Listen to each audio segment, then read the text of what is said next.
Hi friends, welcome to vlogger ಎಮ್ರೆಡಿ channel.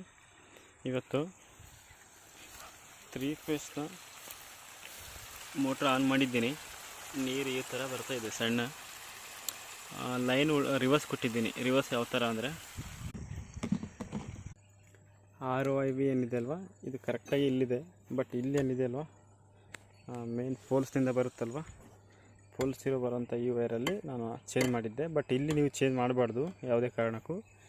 ಈ ಕಡೆ ರೆಡ್ ಇರೋದಂತ ಬ್ಲೂ ಕಡೆ ಹಾಕಬೇಕು, ಬ್ಲೂ ಇರೋದನ್ನು ರೆಡ್ ಕಡೆ ಹಾಕಿಬಿಟ್ರೆ ಮೋಟ್ರ್ ರಿವರ್ಸ್ ಆಗ್ತಿರುತ್ತೆ. ಇದರಿಂದ ನೀರು ಕಮ್ಮಿ ಇದ್ದರೆ ಕಂಟಿನ್ಯೂ ರನ್ ಮಾಡೋ ಸಲುವಾಗಿ ರಿವರ್ಸ್ ಆಗ್ತಾರೆ. ನೀರು ಫುಲ್ ಕಂಪ್ಲೀಟಾಗಿ ಕಂಟಿನ್ಯೂ ಬರ್ತಾ ಇರುತ್ತೆ ಅಂದರೆ ನಾರ್ಮಲಾಗಿ ROIV ಹಾಕಿದರೆ ಕರೆಕ್ಟ್ ಸ್ಪೀಡಲ್ಲೇ ತಿರುಗುತ್ತೆ ಮೋಟ್ರು. ನೀರು ಮಾತ್ರ ಫುಲ್ ಫ್ರೆಶರ್ ಆಗಿರುತ್ತೆ.